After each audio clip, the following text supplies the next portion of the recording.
Hello and welcome to TBC Central. My name is Nancy and I'm your host for today. Sorry about yesterday. YouTube said I was not allowed to play the video that I had, which was Skid Row Part 1 of 3. So I had to switch gears. I canceled yesterday's meeting and then here's today. So let's go ahead and try Hong Kong, Aged and Abandoned.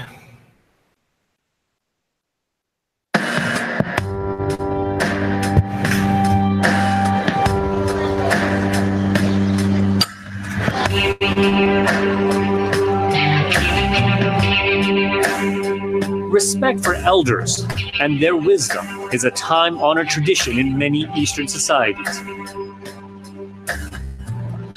But today, in one of Asia's wealthiest cities, more and more senior citizens are struggling to survive.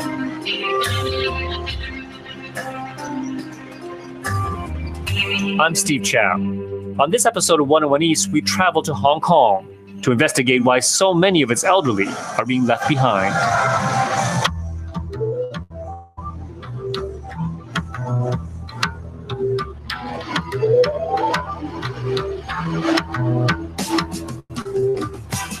Hong Kong likes to see itself as the New York of the East.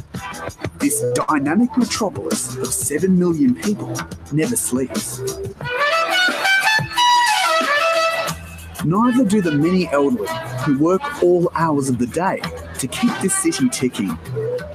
But they're the face of a growing problem in Hong Kong. A third of elders here live in poverty.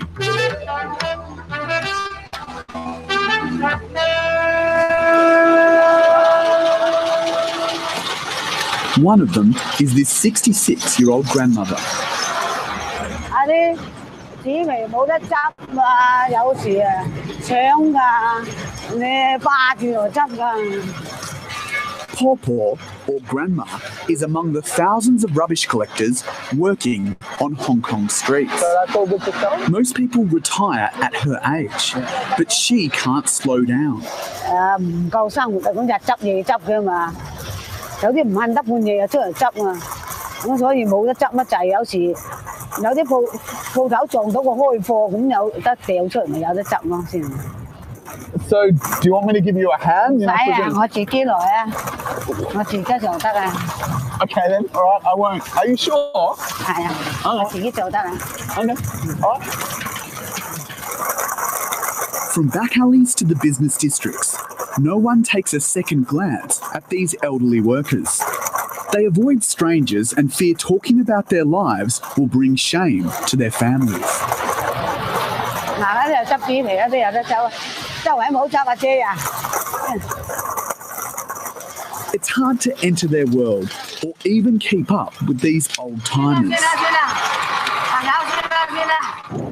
Looks like there's some cardboard over there. 買啦，嗰度係收嘅。Let's go over. 唔買啦，咁邊度行啊姐？ Oh, yeah, there's some cardboard. Let me give you a hand. So how do you do this? Do you tie it down or? Finding rubbish isn't easy. Okay. You need to be fast and have real street smarts. 有時3天，有時4天。 Sometimes it takes 4 days to fill up the cart. I'm lucky when kind people put it on my trolley or call me on my phone to collect it. We're paid 5 cents per kilogram, but they often cheat us on weight, and they pay us less if it's tattered. Well, Auntie, let's go see if we can find some more cardboard, eh?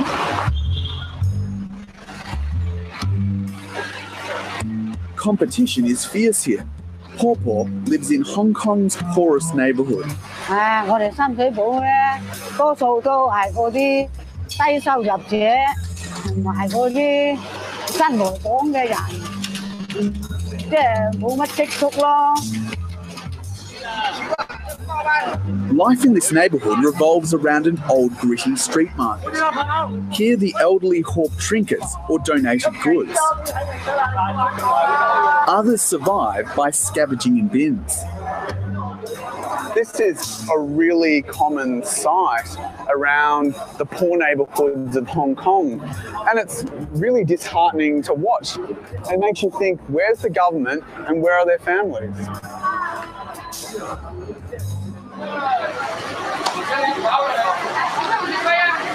Luckily, there are others who step up to help. This popular restaurant in Sham Shui Po serves up cheap traditional fare to loyal clientele. The owner, Chan Ming, subsidises meals to help poor seniors eke out their meagre welfare payments. Those over 70 rely on $150 a month to survive. The payment dismissively nicknamed fruit money. Government welfare is barely enough, and it's really hard to obtain benefits if the elder has children. The son has to sign a paper saying that they don't have the means to look after the parents. Too many families feel shame in doing that. And it's not just for families. Chan explains many elderly are just too proud to seek help. Some don't take the welfare because it's shameful in Chinese society to tell someone you are on welfare. They're so stubborn. That's where Chan and his band of 200 volunteers come in. Once a week, they pack up meals from his restaurant and deliver them to even more poor, hungry residents.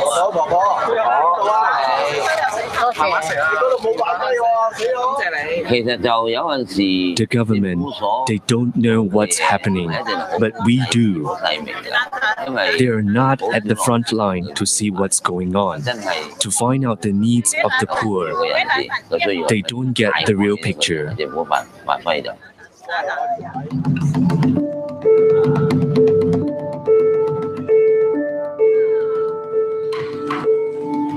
Family responsibility has traditionally been seen as a bedrock in Chinese society.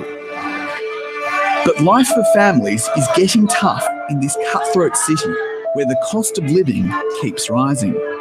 I think there is still a lot of willingness in Hong Kong to look after parents, although the large family and the associated large family networks no longer stays.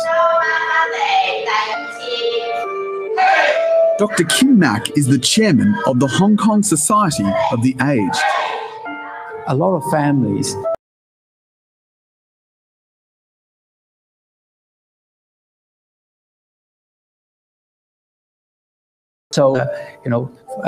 two parents and then grandparents, and when he or she marries, even the other half of the family as well. Far from being cared for by her children, tough economic times mean Paw still supports her family. This is a very, very small place. How many people live here with you? My two sons and my grandchild. Together with me, that's 4 people. The monthly rent in her small subdivided flat is $540, but she only gets $300 in government welfare. Many old folks face this money problem where welfare doesn't keep up with rising living costs. It's considered normal. I tried to apply for a higher level of welfare, but I can't access it. So for now, she faces 5 a.m. starts to collect rubbish. It's a tough job made worse because she injured her back while working as a government street sweeper. Paw was unable to get compensation and her savings have dwindled. I paid into my retirement funds for a decade. The money seemed okay, but now, with rising expenses, I've spent all my retirement funds within a year of getting it. All Hong Kong workers and their employers must contribute to a compulsory retirement fund so everyone has some money in their old age. But this system only began 16 years ago, and low-income workers like Paw have saved little. Considering the average lifespan is 87 years here, it leaves many elderly in a very vulnerable position. Hong Kong is one of the most expensive property markets in the world, and if you're old and poor, there's not a lot of options, even if you're still working. Most of these elderly aren't homeless, but what passes for a dwelling here is quite startling. I'm meeting an elderly man who works as a lowly paid contract labourer and does what he can to survive.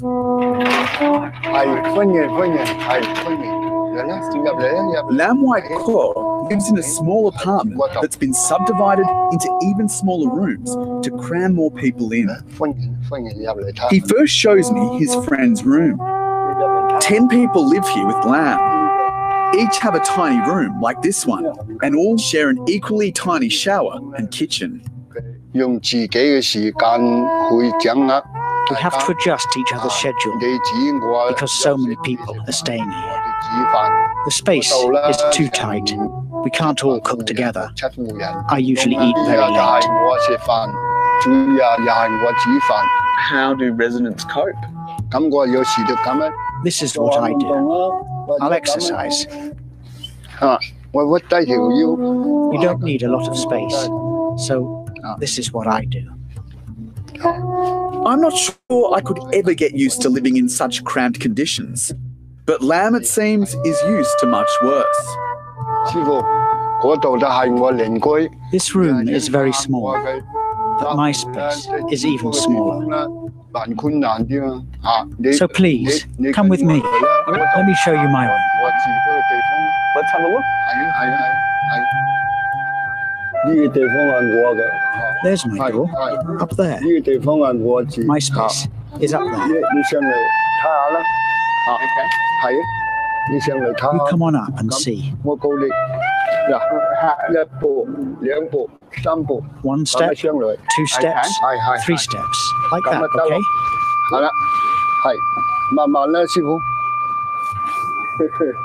Oh my goodness. Oh my goodness. So this is where you live? Yes, it's very tight up here. It can't really accommodate 2 people.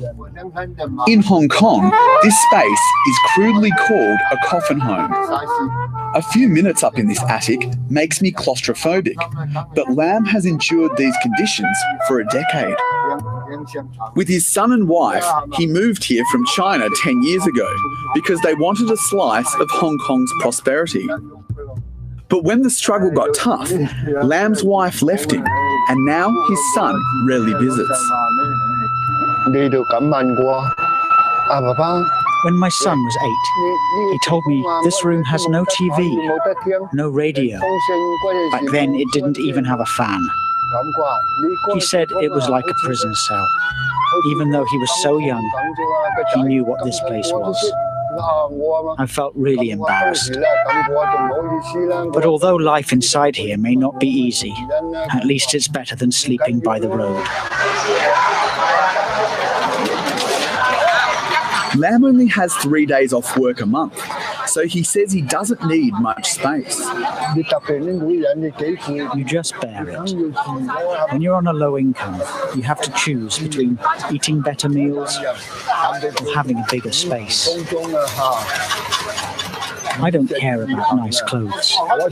I just try to get 2 decent meals. I work for 13 hours a day, so all I need is a place to sleep. Lam is frugal with food choices because his earnings are modest. But the 66-year-old says his body is struggling to keep up with his physical work, so he'll have to give up the job soon. Are you worried about your future? I am worried because my retirement fund is only $1,800. It's not a lot because my income is so low. I'll probably use it up within 2 years, and I'm not expecting to win the lottery. The wealthy can set aside savings, but I can't.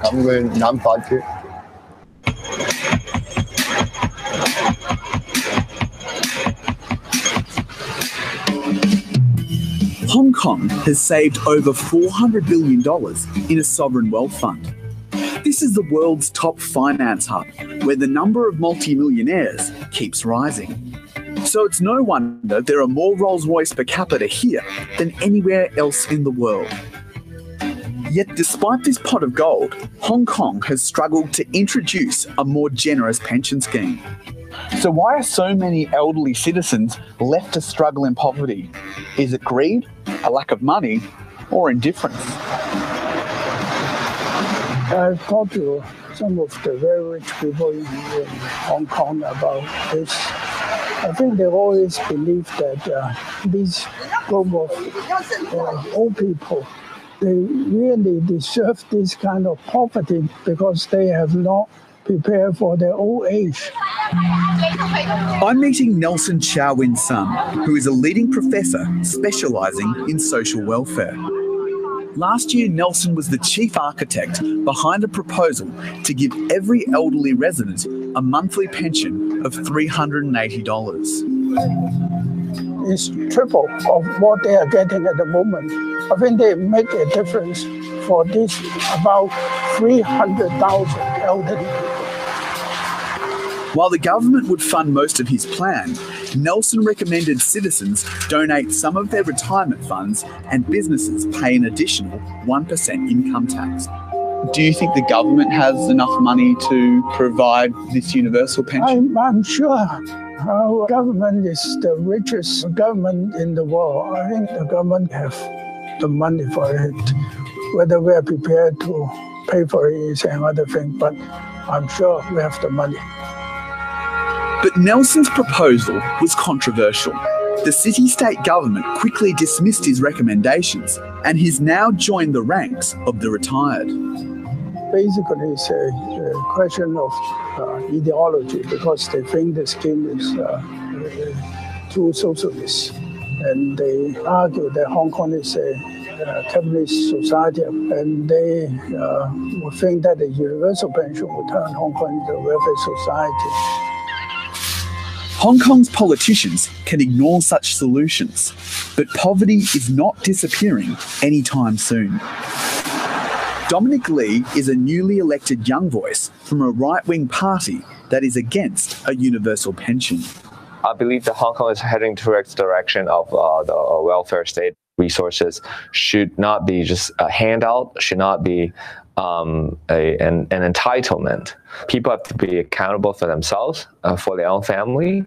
And if we are having too large of a welfare, then that's not going to be healthy.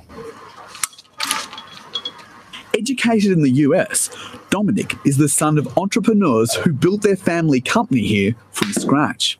He says Hong Kong's low taxation system attracts vital foreign investment and white-collar workers, and introducing more taxes for welfare schemes will drive big businesses away. We're facing tremendous competition from other Asian countries like Shanghai, like Singapore, and we're losing out this battle in the past few years. And when corporations look at where they do their investment, taxation is a huge part. Interestingly, though, many of Dominic's constituents are elderly, and his office is very close to poor areas like Sham Shui Po. What do you think when you see old ladies pushing carts of rubbish down the streets of Hong Kong?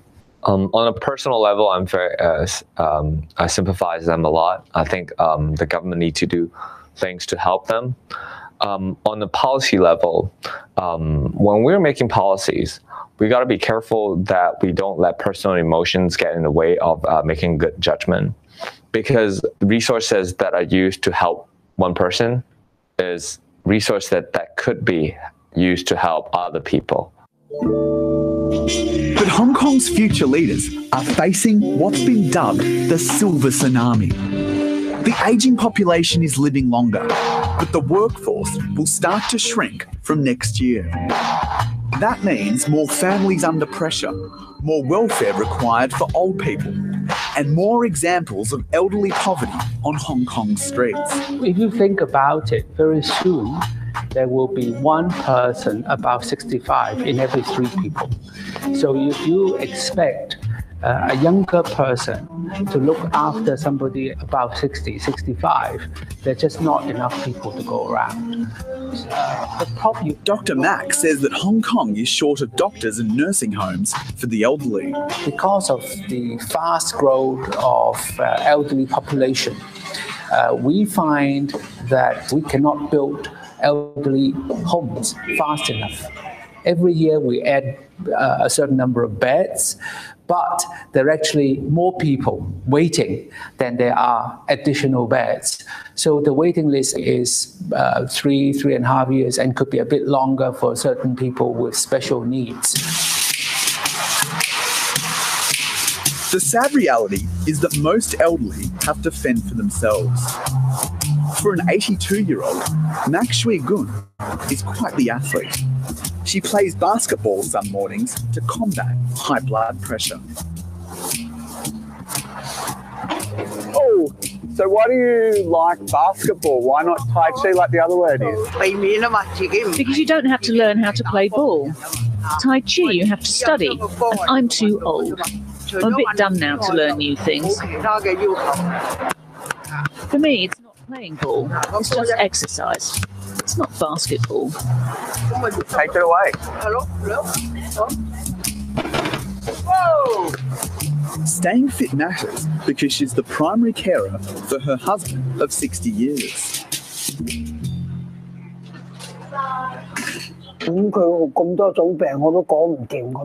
My husband has so many illnesses, I can't name all of them. He's got a weak heart, he's got clogged arteries, he's incontinent, he's got uric acid.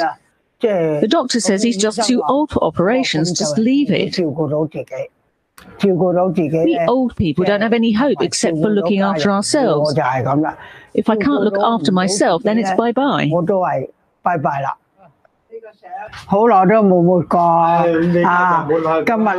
The couple can't afford a care home or a nurse to help them in their apartment.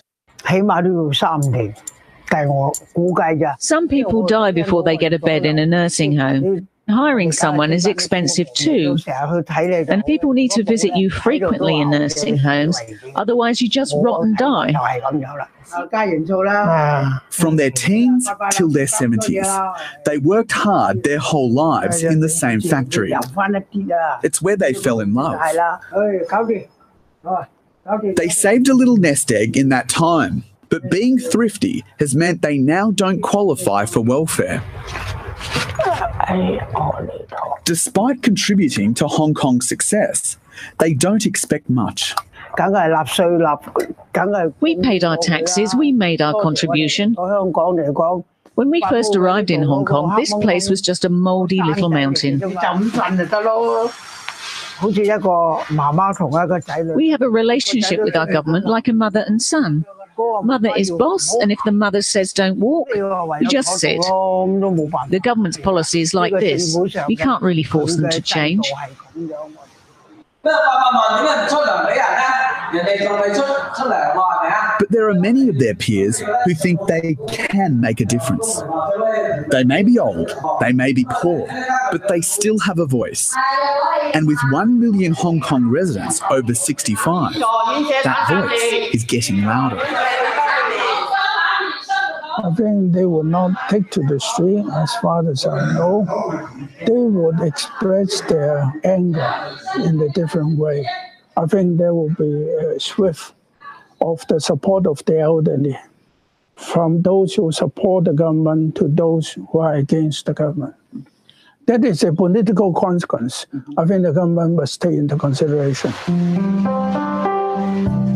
I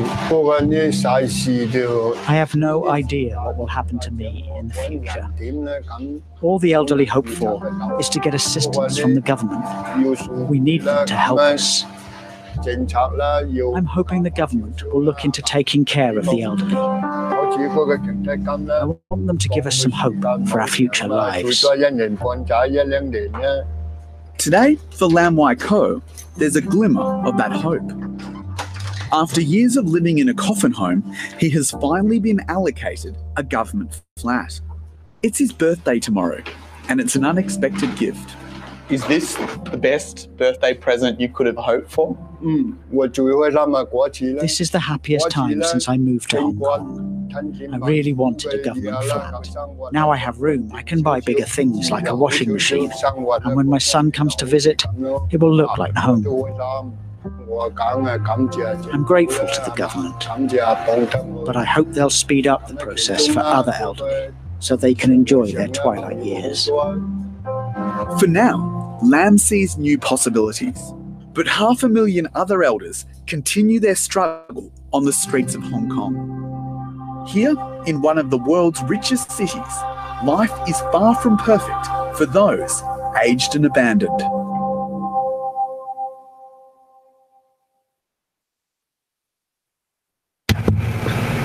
Doesn't this sound all too familiar? We have the same issue in the United States, and we're supposed to be a rich country too. I just can't imagine living in a coffin home. That poor guy, all he could do is scooch up to his little cubicle, if you can call it that, and sit or lay down. He cannot stand up. He cannot, I don't think he can even cook in there or do anything. I mean, he was, I guess, lucky to even have a fan to have air circulation. I just cannot imagine trying to live in those conditions, but he was very grateful that he had that because it was better than living on the street. So anyway, guys, I created this channel to raise awareness for the people in need. Those people might include the homeless, runaways, people living below poverty, the elderly, drug users who are trying to get clean, and even people from natural disasters. There are numerous people in so many categories which need to be brought up to the forefront. If you have what you need to be grateful, as there are many that do not have. I'm not saying that the rich should support everyone, but I want to make it clear that with proper planning, education, and help with changing mindsets, we can make a difference. We will never eradicate the poor because, believe it or not, it's a huge moneymaker for governments. Just like Big Pharma will never release all the medications or treatments that would cure so many diseases because they would lose a major profit when doing so. My prayer for everyone is that God will provide everyone with peace, love, abundance, health, happiness, and a good life. Be grateful and have a blessed day. Catch you tomorrow. Ciao.